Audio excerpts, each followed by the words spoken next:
Something wild happened this month, and if you blinked, you missed the layers. On August 6, 2026, Rick Ross sat down on the Joe and Jada podcast, stared into the camera, and told the world he wanted to slap 50 Cent on sight. He waved his diamond-encrusted finger ring around like a wand and said, quote, "Imagine what $1 million finger would feel like across that man's face." The internet lit up. Blogs sprinted to publish. Ross fans thought they had finally caught the moment. The boss had drawn a line in the sand. And then 50 Cent logged on. No press conference. No radio call-in. No hired publicist writing a careful statement. Just 50 Cent, alone with his phone, opening Instagram, and doing what 50 Cent has done for the last 2 decades better than any human being who ever picked up a microphone. He dared Ross to pull up. He mocked the Airbnb-listed mansion Ross had been flexing days earlier. And within 6 hours, the entire narrative had flipped. Ross was no longer the tough guy with the $1 million hand. Ross was the guy renting out his own house on a vacation website while pretending to own a $100 million estate. That is not a coincidence. That is not luck. That is not 50 Cent being petty for fun. That is a strategy nobody in hip-hop media has been willing to talk about. And today, on this channel, we are going to break it down piece by piece. Because what looks like a beef on the surface is actually one of the most brilliant, calculated, long-running business masterclasses in the history of American entertainment. And 50 Cent is the professor. Rick Ross is the unpaid teaching assistant. And you and me, we are the students who did not even know we signed up for the class. Let me explain what nobody else is telling you. For 18 years, 50 Cent has been quietly doing something no rapper has ever pulled off. He has weaponized a rivalry not for revenge, not for ego, not even for entertainment, but for market positioning. Every time Rick Ross opens his mouth, 50 Cent sells something. Every time Ross flexes a chain, 50 Cent signs a distribution deal. Every time Ross throws a jab, 50 Cent closes on another warehouse in Louisiana or ships another case of Branson cognac to a liquor store in Atlanta. The beef is not the product. The beef is the marketing. And the marketing is free. Think about what happened this month. Ross drops an album called Set in Stone on July 17th. It struggles. First week projections come in under 26,000 units. Streams barely crack 1.8 million on Spotify in the opening days. For an artist who spent months bragging about being the biggest boss in the industry, those numbers are catastrophic. 50 Cent does not attack the music. He does not say the songs are trash. He does something far more surgical. He points at the numbers themselves. He posts screenshots. He laughs. He writes, quote, 20 features, and it didn't help. All right, now pack it up, lol. And just like that, every hip-hop blog, every YouTube commentator, every Twitter account, every barbershop conversation in America is suddenly talking about how Rick Ross flopped. Notice what 50 Cent did not do. He did not release a diss track. He did not spend $1 on studio time. He did not book a press tour. He typed a sentence, added a laughing emoji, and let the internet do the rest. That is leverage.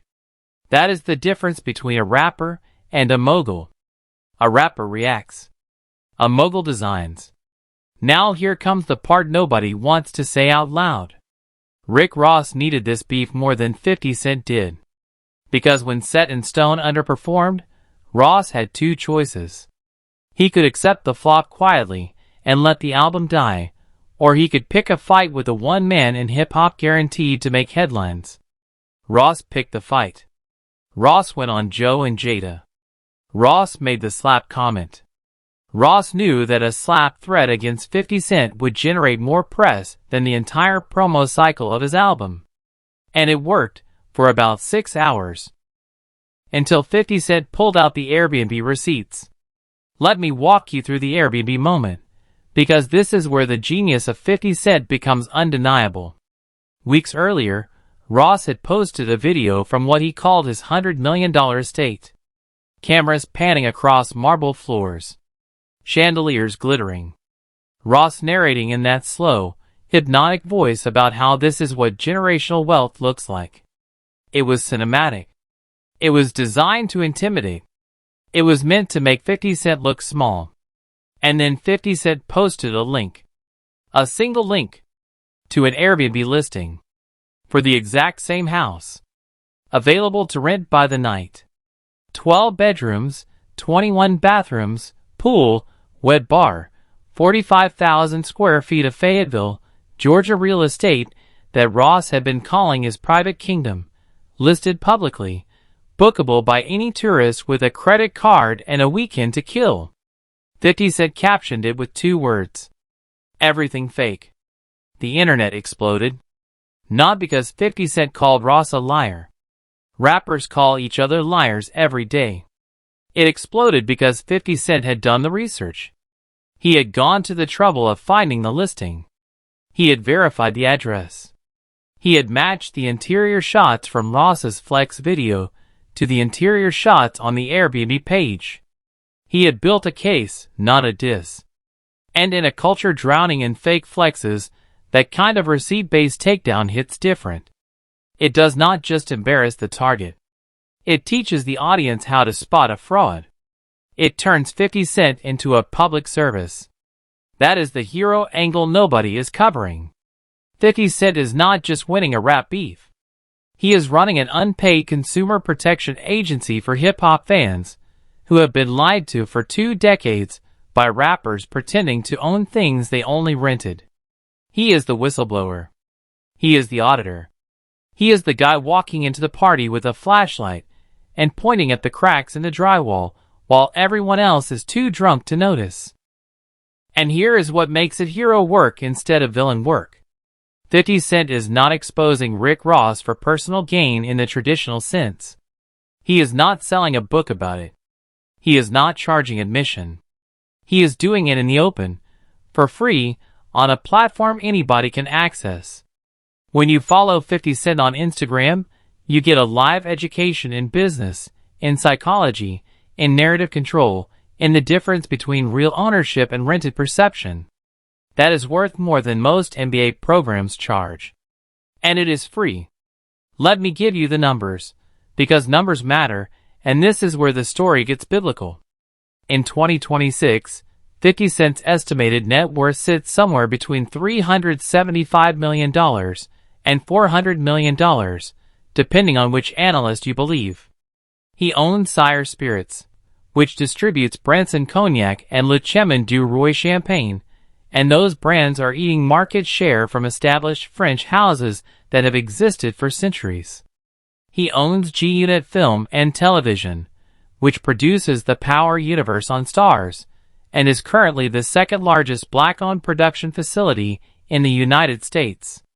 He purchased a 985,000 square foot warehouse in Shreveport, Louisiana, and turned it into G-Unit Studios, creating jobs, tax incentives, and a permanent production hub in a state that had never had one at that scale. Power is heading to Netflix in November 2026 in a licensing deal that will pay 50 Cent for years to come without him lifting another finger.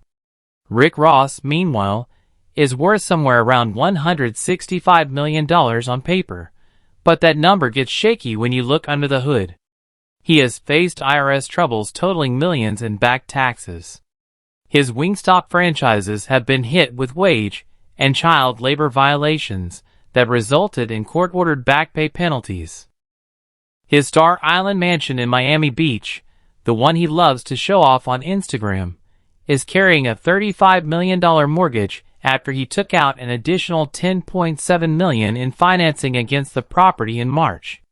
And his Fayetteville estate, the Promised Land, is available for rent on Airbnb like a beach house in the Hamptons. 50 Cent owns things. Rick Ross rents things and tells you he owns them. That is the whole feud in one sentence. And 50 Cent has spent 18 years making sure the world eventually figures it out. Now let me hit you with the psychology, because this is where the layers get really deep. Rick Ross has one weapon in this fight. Volume. He talks loud, he moves slow, he wears sunglasses indoors, and he performs the aesthetic of wealth so convincingly that most people accept it at face value. That aesthetic worked in 2008. It worked in 2012. It worked in 2018. But in 2026, in an era of Zillow, Airbnb, public LLC records, county tax assessor websites, and TikTok teenagers who investigate celebrity finances for fun, the aesthetic does not work anymore. The receipts are one click away.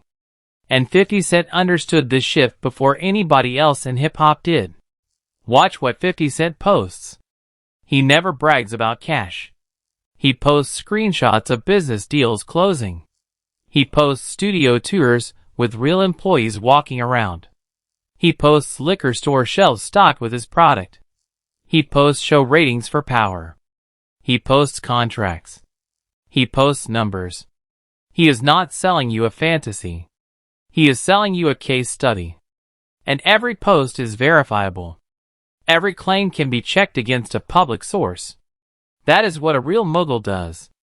A real mogul wants you to fact-check him because the facts make him look good. Rick Ross wants you to feel him. 50 Cent wants you to verify him. That is the hero difference. Let me get into the Joe and Jada podcast moment specifically, because there is a detail from that episode that almost nobody has broken down properly. When Ross said he would slap 50 Cent with his $1 million finger, he was not just making a joke. He was betting his credibility on a threat he had no intention of ever executing. Because Ross knows, and everybody in the industry knows, that if he ever actually pulled up on 50 Cent, the fallout would be immediate and catastrophic. 50 Cent has security. 50 Cent has attorneys. 50 Cent has receipts on Ross going back to the correctional officer records from 2008 that the smoking gun made public during their first round of beef. Any physical altercation would end with Ross in a courtroom, on a witness stand, being asked questions under oath about his past, his finances, his properties, and his business partners. Ross does not want that. Ross knows Ross does not want that. So the slap threat was theater. And 50 Cent called the bluff instantly. Pull up. 2 words. Pull up. Because 50 Cent knows Ross will not pull up. He never has. He never will. And every day Ross does not pull up, 50 Cent's dare hangs in the air like a permanent scoreboard reading 50 Cent 1, Rick Ross 0. This is what nobody in the hip-hop media wants to tell you, because the media makes money when the beef stays balanced. If they admit 50 Cent already won, there is no reason to keep clicking. So they frame it as a back and forth. They pretend Ross's clapbacks land. They post think pieces about how Ross is playing the long game. But the truth, if you actually study the tape, is that 50 Cent wins every exchange because 50 Cent operates from a position of documented reality, and Ross operates from a position of performed reality. Reality always beats performance in a long enough time frame. Always. Let me tell you about the moment I realized 50 Cent was operating on a completely different level than everybody else in this fight. It was when Ross went on the PBD podcast earlier this year and tried to argue that his business portfolio was bigger than 50 Cent's. He listed Wingstops. He listed his publishing catalog. He listed the Promised Land. And 50 Cent did not respond with a counter list. He did not brag about Sire Spirits. He did not mention G-Unit Studios. He simply reposted the clip with a caption that said, quote, "Keep talking, officer."